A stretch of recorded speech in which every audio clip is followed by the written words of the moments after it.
Brian, in the financial services industries, you have a lot of acronyms. I mean, we've talked about FIULs and FIAs and so forth, but there's this one that I've heard called CRUT and CRAT.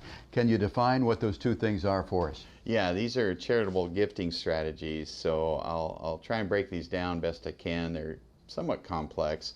The CRUT is a Charitable Remainder Unit Trust. Okay. And that's a fancy name for giving assets and money to charities and retaining the cash flow during your lifetime. So, for instance, with a CRUT, what I'm talking about is a situation where you have an appreciated asset that you want to sell. Maybe it's an apartment building, or maybe it's some stock. And you don't really want to, you don't want to pay the income tax on the sale. And you kind of don't want to give up the income you've been getting from them either during your lifetime.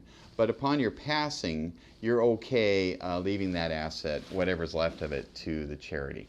So with the CRUT, you can donate the asset to the charitable trust.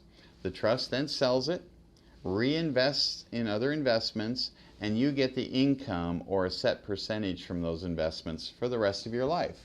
So you've kind of taken care of yourself, and you've got some tax benefits from this. You didn't pay a bunch of tax all at once up front. But when you pass away, whatever those investments move towards, where they went up or down, whatever's left is the remainder, a charitable remainder trust. That remainder goes to the charity that you picked. Okay, so I would imagine with the CRAT that the CR stands for Charitable Remainder, but what does the AT stand for? Yeah, this is a Charitable Remainder Annuity Trust, so that's a CRAT. Now, this works kind of in reverse. In this case, starts out the same way. You donated your appreciated property. I've seen it done with apartment building. We'll use that example. They sell it. There's no tax to pay upon the sale. And now that money's invested.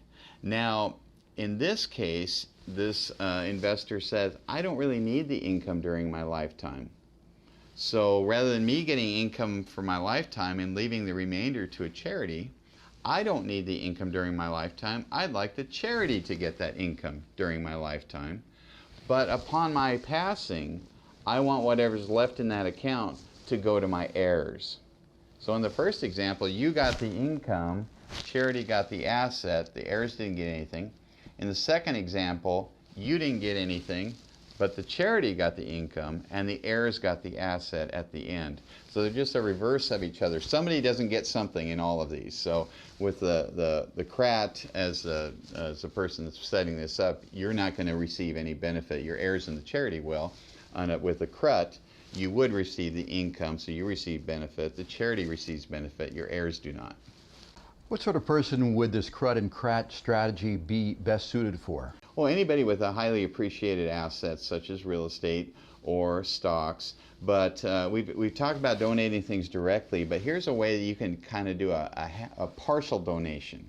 Maybe you're donating the remainder value after your passing, or you're donating the cash flow during your life. It's kind of a partial donation. It's not all of it. I mean, you could just give an asset completely to charity and get tax benefits from that. But this is a situation where you either needed the income during your lifetime and your kids are already taken care of in other ways, or you don't have kids. It can be great for that, and you leave the remainder to the charity.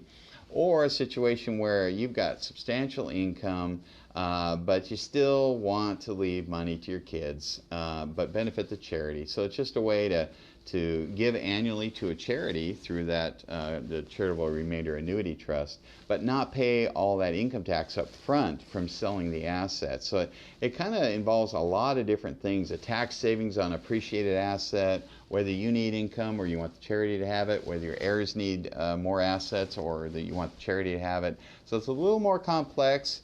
One of the detriments would be that there is some tax filings to do. Again, you got to set up the trust, you got to hire an attorney for that. So it's a little more complex.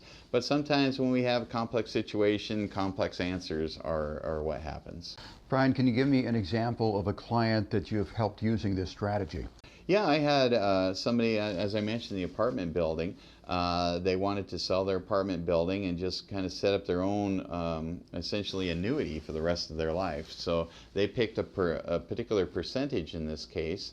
And one of the things they also got, which I failed to mention previously, is when they put the property into the trust, and it was sold with no income tax to them, they also got a charitable donation equal to the present value of the proposed future donation.